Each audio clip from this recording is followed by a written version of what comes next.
Bonjour à tous, aujourd'hui une petite vidéo pour vous présenter le prochain bébé, le Pocket Rider-Waite qui sort en septembre aux éditions Animae. C'est un Rider-Waite de format Pocket, donc un petit peu plus petit que le format de base. Il sort exactement dans la même collection, avec la même taille que le Tarot de Marseille de Nicolas Convert qui était déjà sorti chez Animae, donc je suis ultra contente. Donc je voudrais vous faire cette petite vidéo pour vous faire un preview et vous montrer un petit peu ce qu'il a de particulier. Alors au niveau de la taille des cartes, on est sur un format pocket, c'est-à-dire qu'il est plus petit que le format de base, ce qui fait qu'il tient très bien en main, il est très facile à mélanger quand on a des petites masses, c'est vraiment très agréable. Alors pour vous montrer la différence de taille avec le Rider-Waite de base, c'est ça. Donc le Rider-Waite de base est beaucoup plus grand, c'est la taille normale des cartes, hein. Et le Rider-Waite Pocket est plus petit comme ça. Alors je voudrais vous montrer les différences qu'il y a entre le Rider-Waite Pocket et la version de base. Alors d'abord, ce qui est important, ce que je voudrais vous montrer, c'est les traductions des cartes. Là, vous voyez qu'on a une traduction sur la version de base qui est faite à l'ordinateur avec une police qui est assez froide. Moi, j'ai jamais trop aimé ça. On a vraiment quelque chose qui est rajouté par-dessus vite fait.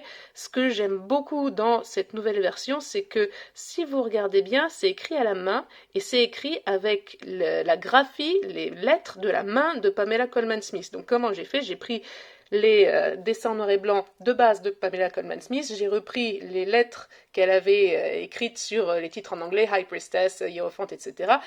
Et j'ai remélangé, redécoupé les lettres jusqu'à ce que ça fasse les titres en français, mais de sa main. Et ça me paraît beaucoup plus chaleureux, beaucoup plus authentique, beaucoup plus intéressant que juste la version de base avec écrit à l'ordinateur, quoi. Et donc une autre chose que j'aimerais bien vous montrer, une particularité de ce jeu-là, à part la taille, à part, ça c'est le dos original de 1909 que j'ai redessiné, à part cette taille-là, c'est vraiment les couleurs. Je suis extrêmement fière de ces couleurs de cartes.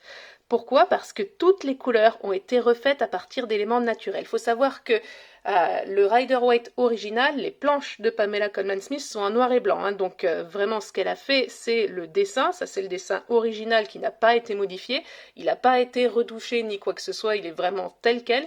Les couleurs qu'on connaît sur le Rider de base, on les doit à l'éditeur, on les doit à Rider qui avait rajouté des couleurs sur le dessin de Pamela Colman Smith, donc c'est pas elle qui a fait les couleurs. Ici, moi, j'ai repris les couleurs auxquelles on est habitué, mais au lieu de faire des aplats de couleurs comme un ciel tout jaune, un ciel tout orange, un ciel tout bleu, j'ai choisi d'utiliser des éléments naturels. C'est-à-dire que quand on regarde bien les cartes, le ciel derrière, c'est un ciel naturel. Quand on regarde bien les différents éléments, il y a du métal sur l'armure de l'empereur, il y a du vrai marbre sur son trône. Si vous voyez là, la texture en marbre réel, c'est en fait une texture de vrai marbre. La peau, c'est de la vraie peau, etc. De façon à ce que chaque carte contienne les éléments naturels qui permettent de constituer ces éléments.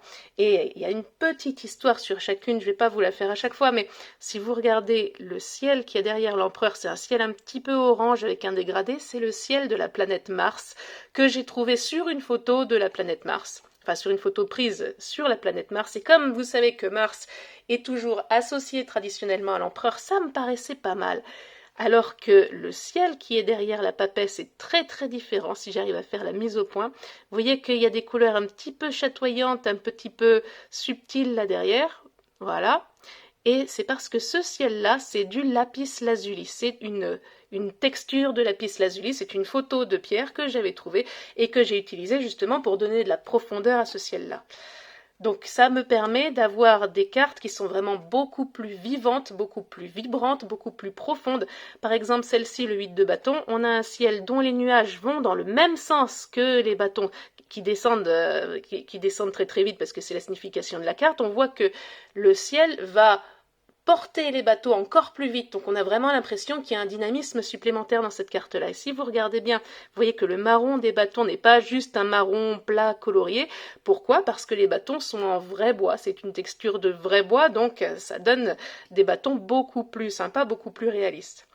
Donc si vous voulez en voir quelques-unes, on a le 2 de denier qui est très sympa parce que lui aussi il a un ciel dynamique derrière lui.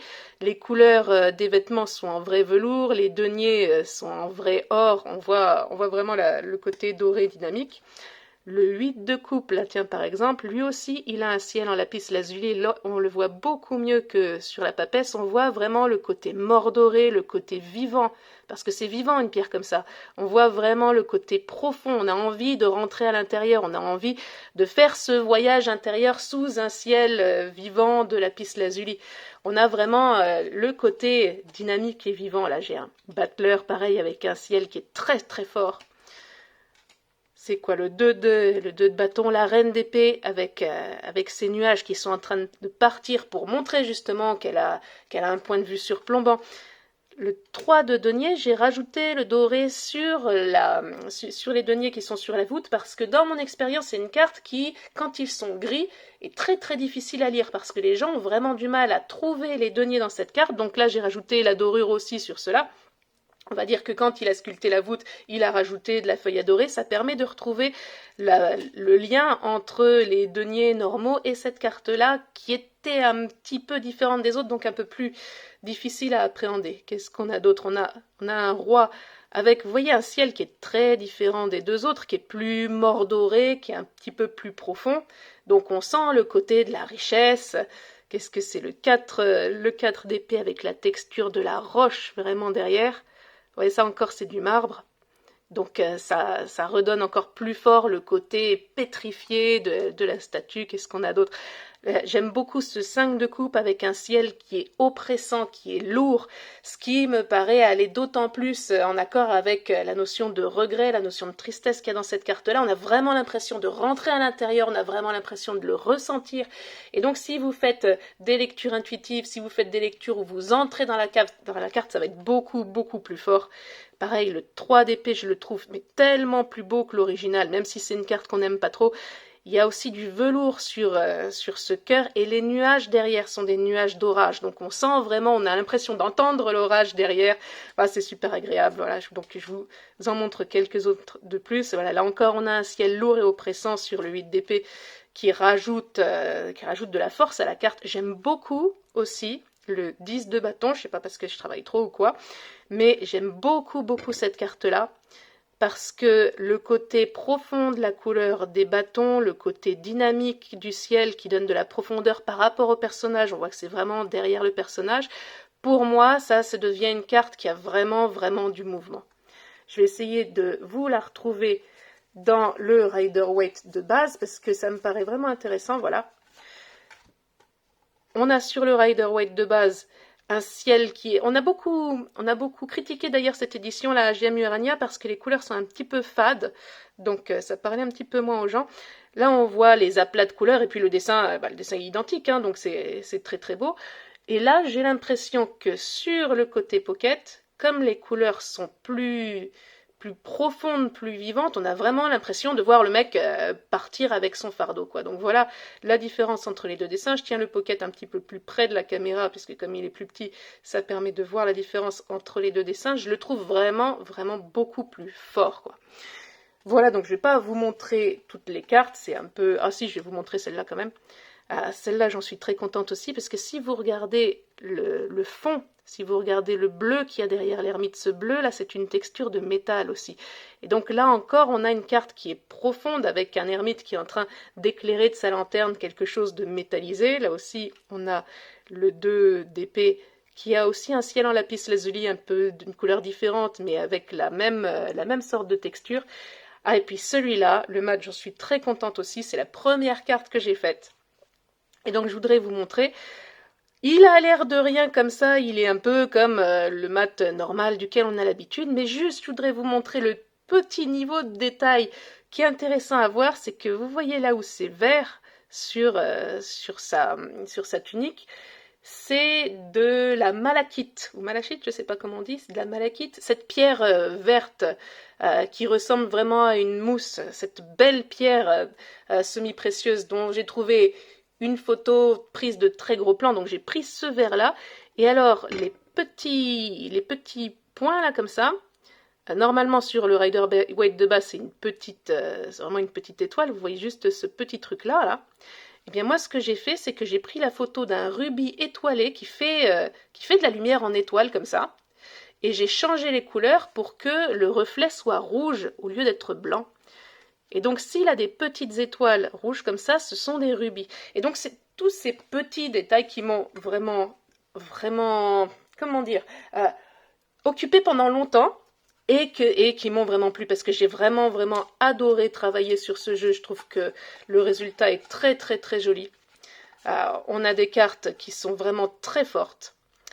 Et cette nouvelle édition donc, du tarot Rider-Waite sort chez Animae le 11 septembre prochain. Donc Animae, c'est-à-dire le même éditeur qui avait fait, où est-ce qu'il est ici, qui avait fait le tarot de Marseille de Nicolas Convert il n'y a pas longtemps. Donc il sort le 11 septembre.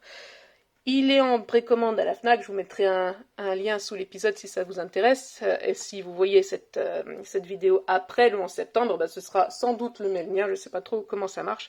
Mais en tout cas, moi je suis absolument ravie, parce que là, on a un super jeu, quoi. On a un super jeu qui tient bien en main, qui est voilà, très bonne qualité, avec des cartes qui sont souples, qui se mélangent bien, qui se prennent bien en main. Et vraiment, je pense que je vais en faire mon petit jeu de voyage de prédilection parce que comme la boîte est hyper solide et aussi hyper pratique, bah, ça se met dans un sac vraiment en toute facilité. Voilà, et donc, comme par hasard, la dernière carte vous parle de répondre à l'appel. Je suis contente de ça aussi. C'était pour vous présenter le dernier né, le Pocket Rider-Waite, donc qui sort aux éditions Animae, où j'ai repris les dessins originaux de Pamela Coleman Smith pour leur donner des couleurs vivantes issues d'éléments naturels. Voilà, j'espère que ça vous plaira. Je vous souhaite de bonnes lectures, de bons tirages et amusez-vous bien avec notre jeu préféré.